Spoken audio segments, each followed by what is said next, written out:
로마서 12장 1절입니다. 1절부터 8절까지 이제 로마서는 새로운 문단으로 시작이 됩니다. 로마서를 크게 이야기를 하면 11장까지가 교리이고 12장서부터는 그리스도인의 삶을 이야기하는 내용이라고 말할 수 있겠죠. 그래서 12장 1절에 그러므로라고 하는 이 말은 1장부터 11장 전체를 받는 말이다 라고 말할 수 있어요. 이 교리에 따르는 그리스도인의 삶이죠.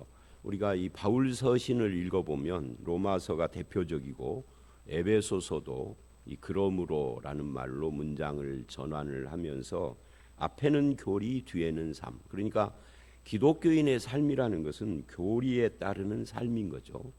물론 이때에는 교리라는 말은 없었어요. 그냥 이 당시에는 진리라고 해야 되겠죠. 진리에 대한 서술을 앞에서는 하고 그 진리에 따르는 성도들의 삶을 이야기하는 그런 구조가 에베소서와 로마서가 대표적입니다. 그런데 다른 서신도 그 그리스도인의 삶을 말할 때 이렇게 크게 어떤 문단을 가지고 나누어서 말하지 않더라도 결국은 하나님의 진리의 핵심은 복음이죠. 복음에 대한 그 결과로서 반응으로서의 삶을 이야기를 하는 것이다. 이 진리, 복음이 빠져버린 삶은 유교나 다른 종교에서 가르치는 윤리하고 별 차이가 없는 거죠. 불교인들이 실천을 안 해서 그렇지 불교에도 십계명 비슷한 게 있어요. 그 십계명 비슷한 불교의 그 부처가 가르쳤다는 10가지 계율 중에 아주 재미있는 것이 뭐냐면 금을 가지지 말라 그러는데 절간 보면은 특히 동남아 같은 데는 더 그렇고 금으로 막 치장을, 원래 부처의 그 계율 중에는 가르침 중에는 10가지 가르침 중에 금 이야기가 나오거든요. 하여튼 그런 것이 있습니다. 그러니까 기독교가 말하는 기독교인의 삶은 항상 그 가르침, 진리, 복음, 교리 이런 것에 따르는 거다. 근데 그러므로 한 다음에 뭐라고 이야기를 하느냐면 형제들아 내가 하나님의 모든 자비하심으로 그래요. 하나님의 모든 자비하심으로 너희를 권하노니, 이 권하는 내용은 지금부터 어떻게 살 것인가 하는 내용이고요. 무엇을 근거로 너희를 권하느냐 할 때 하나님의 모든 자비하심으로 해요. 근데 이 하나님의 모든 자비하심이라는 것이 이게 뭐냐 할 때 그게 바로 로마서 1장 18절서부터 11장 36절까지의 그 진리, 교리, 가르침, 복음, 그것을 다 굉장히 길게 말을 했는데 그것을 다 모아서 한마디로 표현하면 하나님의 자비하심이다. 이렇게 이야기를 하는 겁니다. 이 복음에는 하나님의 자비하심이 실제로 나타난 거죠. 그게 바로 예수 그리스도의 십자가고 예수 그리스도의 성육신이고 그런 거죠. 그래서 그런 하나님의 자비하심을 가지고 이제부터 너희가 어떻게 살 것인지를 권면한다는 거예요. 그러니까 우리가 예수를 믿으면서도 예수님 안에 나타나는 이 하나님의 자비하심을 모른다면 그 사람은 복음을 모르는 사람일 수 있어요. 그냥 지식으로 학문으로 아는 것이 아닌 겁니다. 그것을 통해서 내가 얼마나 큰 하나님의 자비하심을 받았고 그 가운데 거하고 있는지를 철저하게 머리로만이 아니라 삶 전체로 느끼고 받아들이고 누리고 거기에서부터 삶이 나와야 하는 거죠. 그게 이제 12장서부터 15장까지의 이야기라고 말할 수 있어요. 왜냐하면 16장은 이제 전체를 마무리하면서 문안 인사로 끝나니까 15장까지 12, 13, 14, 15 4장이 바로 하나님의 자비하심을 근거로 권면하는 내용이라고 할 수 있고 이것이 그리스도인의 삶입니다. 그래서 이제 그 첫 번째 이야기가 12장 1절서부터 13장 14절까지 이어져 가요. 쉽게 말하면 12, 13장이 첫 번째 이야기고 14, 15장이 두 번째 이야기다라는 이야기인데요. 14, 15장은 로마 교회 안에 있는 문제를 직접 다뤄요. 로마 교회 안에 있는 이방인 신자와 유대인 신자의 다툼을 직접 다루는 거예요. 그러니까 실질적으로 로마서에서 그리스도인의 삶을 전체적으로 다루는 것은 12, 13장이다라고 할 수 있는데 12, 13장의 주제를 한마디로 말하면 생활 예배입니다. 그게 1, 2절이죠. 1, 2절이 전체의 총론이라고 말할 수 있어요. 이 전체가 어떤 내용이냐를 말을 한 뒤에 그 총론을 강론으로 나누어서 크게 둘로 이야기를 하는 겁니다. 12장 3절서부터 13절은 교회 공동체 안에서의 삶을 다뤄요. 그리고 12장 14절서부터 13장 마지막 절까지는 세상 속에서의 삶을 다루죠.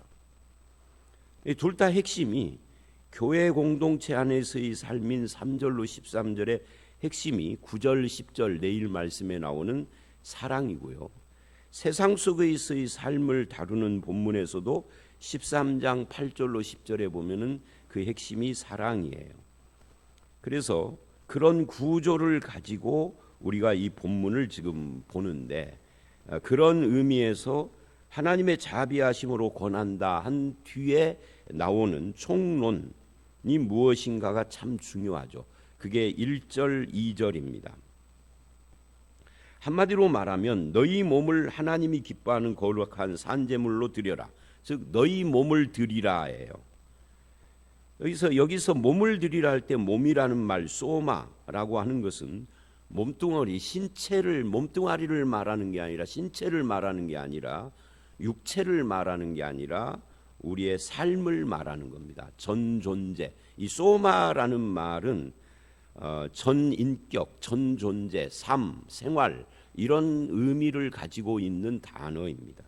그래서 내 몸뚱아리를 포함해서 나의 전 인격과 삶과 존재, 거기에는 말도 들어가고 성품도 들어가고 내 소유 재능 다 들어가는, 나의 일터 가정 다 들어가는 이것을 살아있는 제물로 하나님께 드리는 것이다. 그것이 뭐라는 거예요? 거룩한 산제물이다. 하나님이 기뻐하시는 영적 예배다라고 말하는 겁니다. 영적 예배라고 하면은 우리는 자꾸만 부들부들 떨며 이상한 소리를 하고 눈 까 뒤집고 막 어떤 사람들은 들어 누워서 이상한 소리하고 뭐 괴성을 지르고 뭐 어디를 갔다 왔다 막 이러고 그러는 것인 줄로 착각하는 사람들이 꽤 많아요. 어떻게 아냐고요? 저도 10대 후반, 20대 후반 그런 교회 생활을 했었기 때문에 잘 알아요. 근데 성경이 말하는 영적이라는 말은 그런 것이 아닙니다. 영과 육을 나눈 영적 그런 의미가 아니에요. 영적 예배는 신령스럽고 신비스러운 분위기를 자아내는 예배를 말하는 게 아니다. 그럼 뭐냐? 삶을 드리는 예배다. 너의 삶 자체가 예배가 되고 너의 존재 자체가 하나님께 영광 올리는 그런 예배자가 되고 그것을 영적 예배라고 해요. 그러려면 몸을 살아있는 채로 제물로 드려야 돼. 이 산제물이라고 하는 말은 죽은 제물의 반대죠. 죽은 제물은 구약의 제물이에요. 구약은 동물을 죽여서 그 몸을 태우고 피를 뿌리고 죽은 제사를 드리는 겁니다. 근데 구약처럼 제물을 죽여서 불로 태우거나 피를 뿌리는 제사는 십자가에서 끝났어. 완성이 됐어요. 이제는 더 이상 죽은 제물을, 정확히 말하면 죽은이 아니라 죽인 제물을 드리지 않죠. 이제는 살아있는 나를 드리는 예배다. 그래서 산제물이라고 그러는 거예요. 우리의 삶 자체가 제물이기도 하고요. 그래서 다시 정리를 하면 너희 몸을 드려라, 너의 존재 자체를 드리는 겁니다. 이것을 살아있는 제물로 드리는 것이라고 그러고 이것이 영적 예배다. 영적 예배는 신비스러운 분위기의 예배가 아니라 생활로 드리는 예배다. 그래서 기독교의 예배 종류는 다양해요. 공예배, 낮 예배, 오후 예배, 수요 예배, 새벽 이렇게 이런 예배들을 공예배라고 합니다. 이 공예배 함께 모여서 드리는 예배예요. 이 중요하죠.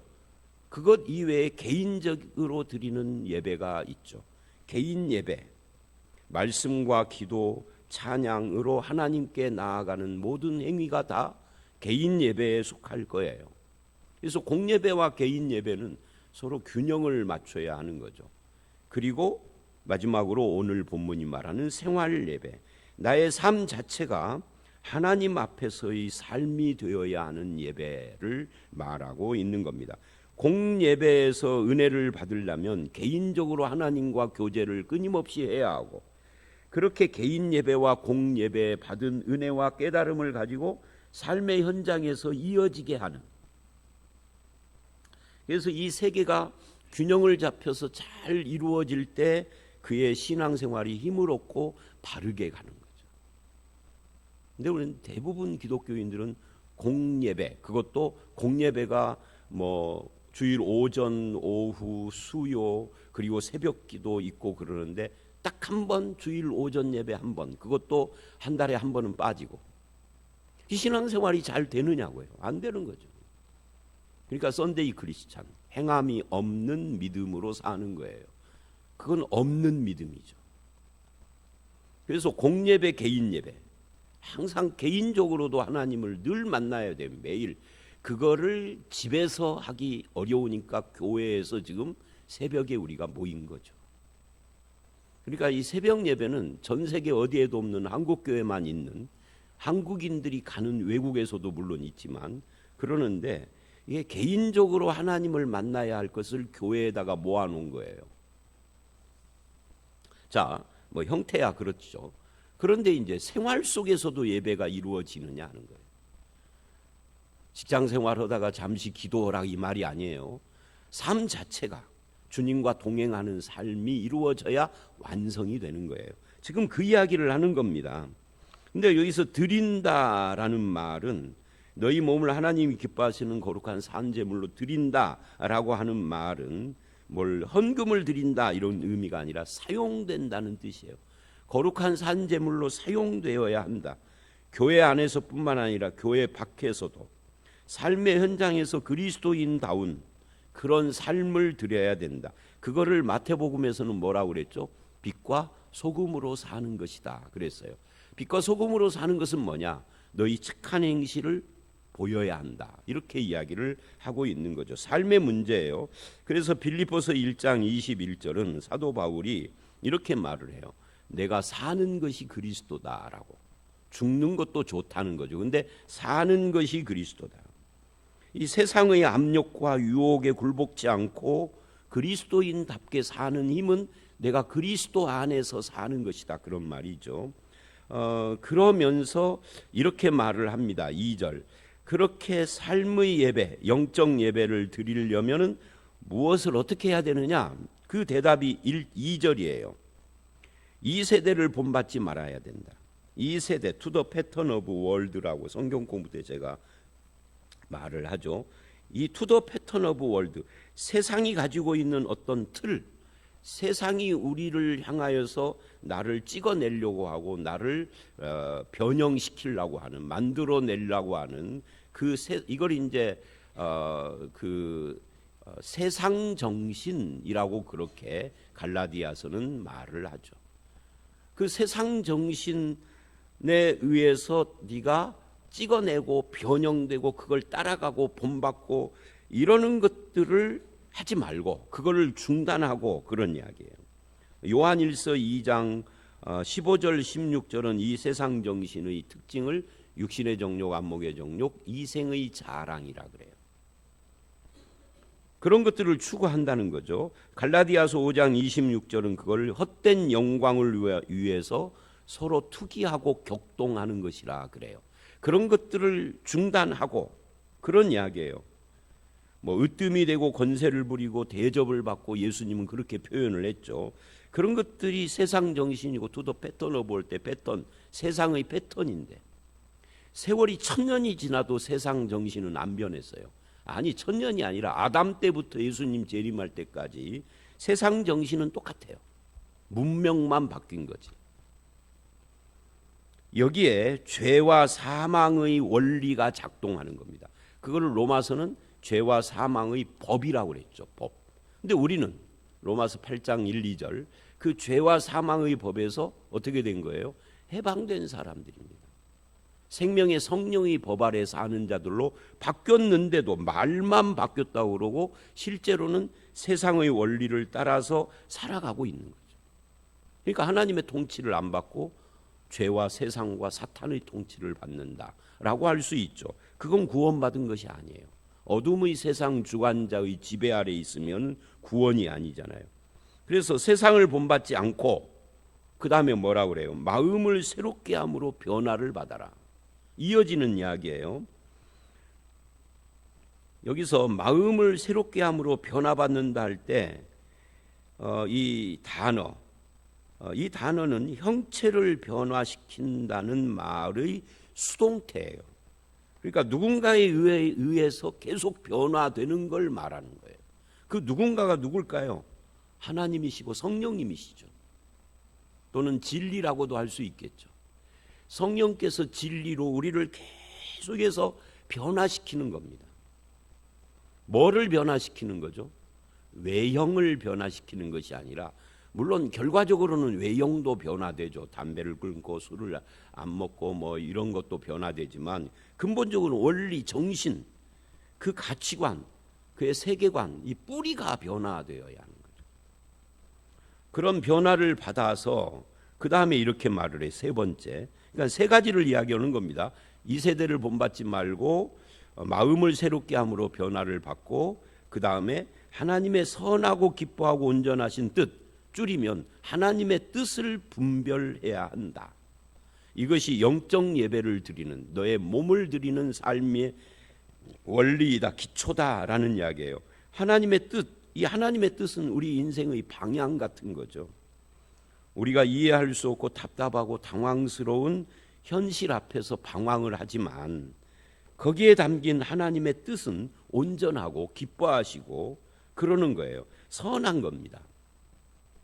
이거 내가 원하지 않은 건데, 근데 하나님에게는 선한 거예요. 나에게 힘든 건데 하나님은 그거 기뻐하시는 거예요. 그 하나님의 뜻이 거기에 담겨져 있는데 그걸 분별해라. 거기에는 그 모든 원리 뒤에는 하나님의 자비하심이 있다. 그걸 분별해야 내 몸을 산 제물로 드릴 수가 있는 거죠. 이 분별하라라는 말은 테스트한다라는 뜻을 가지고 있는 겁니다.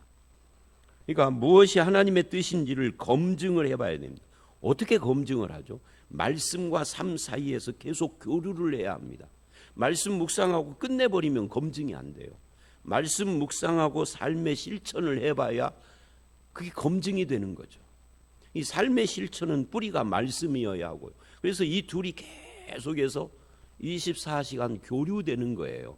1년 12달을.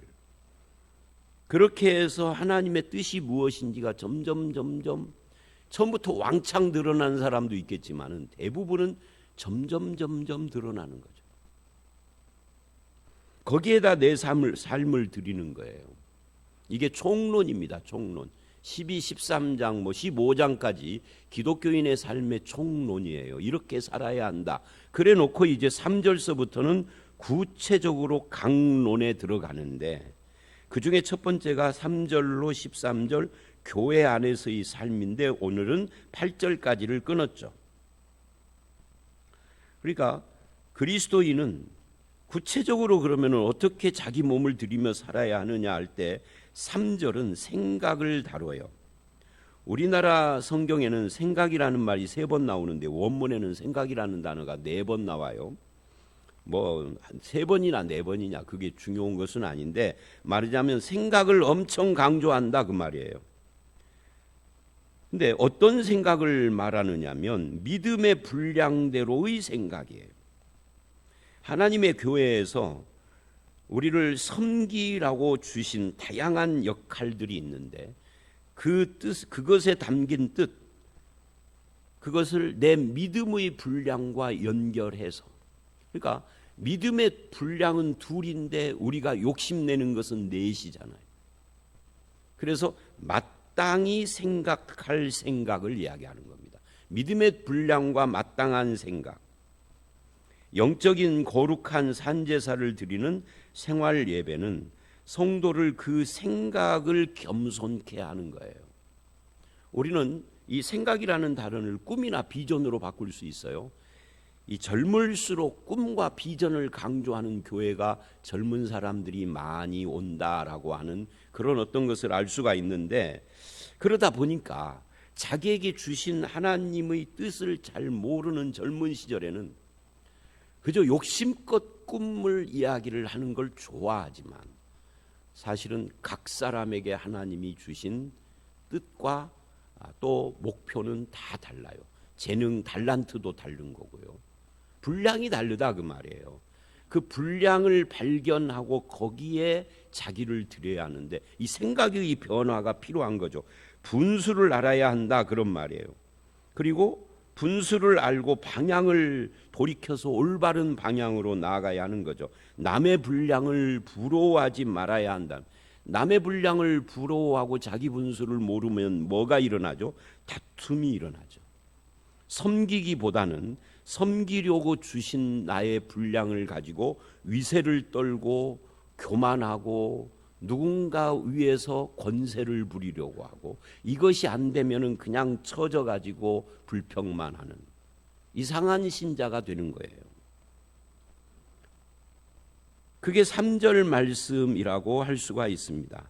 그리고는 4절을 보면 우리가 한 몸에 많은 지체를 가졌으나 모든 지체가 같은 기능을 가진 것이 아니다. 쉽게 말하면 사람마다 다 다르게 하나님께서 창조하시고 주시고 했다. 그러면 어떻게 해야 되느냐? 3절에서는 믿음의 분량대로 마땅한 생각으로 생각을 해놓고 4절에서는 그러니까 우리가 서로에게 지체의식을 가져야 한다. 나에게 없는 것 저 사람에게 있고 저 사람이 없는 것 나에게 있으면 둘이 하나가 돼서 무엇인가를 하는 것이 중요하지. 없는 것 부러워하고 내게 있는 거 위세 떨고 이러면 안 되는 거죠. 근데 교회 안에서도 그런 것들이 참 많아요. 뭐 작은 교회일수록 더 그러겠습니다만은 예수 믿은 세월이 오래되면 다 장로 돼야 하나요? 뭐 이상한 거예요 그 말은. 근데 이 나이가 되도록 뭐 장로가 어쩌고 저쩌고 하는 사람들이 가끔 있어요. 그건 장로직에 대한 생각이 잘못된 거예요. 뿌리부터. 하나님께서 주신 분량대로인데 자기에게 주어진 장로라는 직분을 허접쓰레기처럼 생각하면서 하는 사람은 그 장로 직분이 독이고, 장로가 아니고 내가 집사를 할지라도 주신 분량대로 충성을 다한다면 그것이 훨씬 목사보다 빛나는 집사인 거지. 그죠? 그래서 그런 이야기를 지금 3, 4절이 하는 겁니다. 분량대로 마땅한 생각, 지체를 가졌으나 같은 것은 아니다.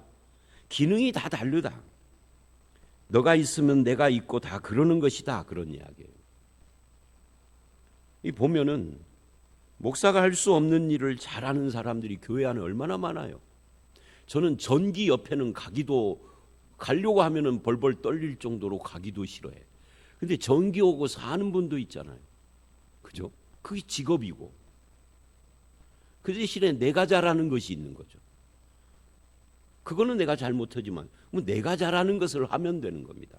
그래서 그것들이 다 모아지면은 하나의 큰 교회를 이루어 가는 거죠. 기독교인은 혼자 사는 사람이 아닙니다. 몸 안의 지체들과 함께 하는 자들이죠. 그들이 협력해서 교회 공동체를 세우는 것이에요. 이때 중요한 것은 그리스도 안에 모든 지체가 기능이 다르다. 직분도 다르고 은사도 다르고 분량도 다르다는 것을 인정하는 거예요. 서로 인정하고 협력하고 세워주고 섬기고 서로의 다양성을 인정함으로써 교회가 이루어지는 거죠. 그리고 5절, 우리는 서로 다를 뿐만 아니라 한 몸이기도 하다를 강조한 거예요. 5절은 다양성이 일치와 연합을 깨트리는 다양성이 아니라 일치와 연합을 하는 다양성이 돼야 된다. 목적은 뭐예요? 전체 몸인 교회의 유익이고 머리이신 그리스도의 영광인 거죠. 이 두 가지가 목적이에요. 그리스도의 영광, 머리의 영광, 몸의 유익인 겁니다. 그리고 6절로 8절에는 그 다양한 은사와 직분들을 이야기를 해요. 그것들이 전부 다 섬김을 위하여서 주어진 것이다 라고 하는 거죠.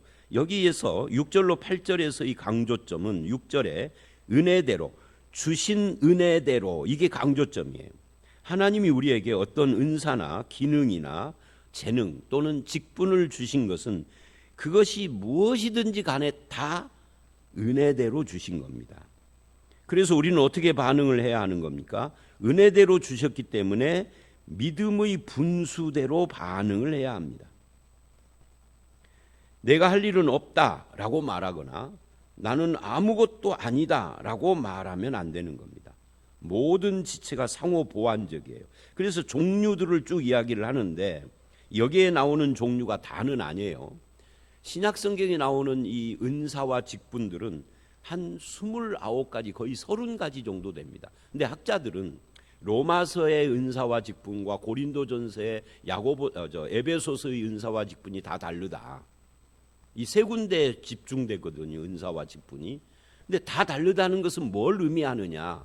이 29가지 이외에도 더 많이 있다라는 것을 의미한다. 이렇게 이야기를 하는 학자들이 많아요. 자, 그래서 무슨 말이냐면 오늘 여기서 다루는 것이 다가 아니다 이 말입니다. 애언이 뭐예요? 미래를 점치는 게 아니에요. 하나님의 말씀, 하나님의 뜻과 마음을 알리는 은사, 그러니까 말씀의 대언을 말하는 겁니다. 이 애언을 하는, 말씀을 대언하는 저 같은 목사는 분수대로 그렇게 이야기를 해요. 그 다음에 섬김, 이거 봉사죠. 섬김은 섬김 자체로 끝나야지 그것을 가지고 뭔가를 위세를 떨고 이걸 가지고 서로 다투고 이렇게 하면 안 되는 거죠. 가르침, 교육이죠. 목사와 교사와 구역 인도자와 신학교 선생들이나 다 여기에 가르치는 은사를 가지고 있는 겁니다. 위로, 여러분 나는 목사도 아니에요, 장로도 아니에요, 가르치는 무슨 입장에 있는 것도 아니에요. 근데 이 사람은 사람을 잘 위로해요. 그래서 목회를 하면서 물론 제가 그러는 게 아니라 제 집사람을 통해서 이렇게 하는 거지만은 어떤 사람에게 어떤 문제가 있는 경우에는 A라는 사람하고 목사나 목사 부인이 직접 아는 척을 하면은 안 되는 경우들이 많아요. 자존심의 문제도 있고 여러 가지 의미에서 그럴 때는 누구를 통해서 위로를 하고 누구를 통해서 뭔가를 해야만 하는데 그 일을 할 수 있는 사람들이 제한돼 있어요. 교인들이 1000명이라도. 그래서 이 사람에게는 A에게 부탁을 해야 되겠다 해서 보내면 목사보다 더 잘해요. 직분은 권사도 아닌데. 권사 중에는 그런 거 할 수 있는 사람이 없는 경우도 많아요. 그러니까 여기 권사님들 많은데 권사라고 유세 떨면 안 됩니다. 여러분보다 더 어떤 분야는 잘하는 집사님들도 많아. 위로, 낙심자를 위로하고 고난 중에 있는 자를 위로하고 격려하고 상담하고 구제, 가난한 형제를 성실함으로. 왜? 이 성실함이 지속적인 돌봄을 말하는 거죠. 다스림, 이 구제 문제 한마디만 더 하게. 그래서 교회는, 세상은 한 번 구제하면 끝이잖아요. 근데 교회는 저 사람 10년 구제했으니까 이제 딴 사람으로 돌립시다. 교회는 그렇지 않아요. 교회는 영원히 평생이라도 해야 하는 거예요. 그 사람이 자립이 잘 안 되면. 선교도 마찬가지고요. 자, 그래서 성실함으로. 다스림, 이 교회의 행정이나 리더십 같은 걸 말하는 겁니다. 부지런히. 구제할 때 구제 이야기가 자꾸 생색내도 안 돼요. 교회는. 그 다음에 긍휼을 베푸는 것, 즐거움으로 하라. 억지로 하지 말고 의무로 하지 말고 어떤 목적을 가지고 하지 말고 구제하거나 긍휼을 베풀면서 예수 믿어야 되니 이렇게 가면은 재수 없는 거예요. 그죠? 그냥 순수하게. 그래서 감동받아서 교회에 오겠다 하면 땡큐고 예수 안 믿어도 그 사람이 불쌍한 자체로 도와주는 것이죠. 그게 하나님 아버지의 마음이니까. 믿으면 금상첨화지만 그런 이야기들을 쭉 하고 있는 겁니다. 지금. 자, 교회 생활 어떻게 할 것인가 하는 여러 가지 종류들까지 봤는데요. 오늘 말씀을 다시 반복을 하면 너무 기니까 한마디로 뭐를 하라는 거예요?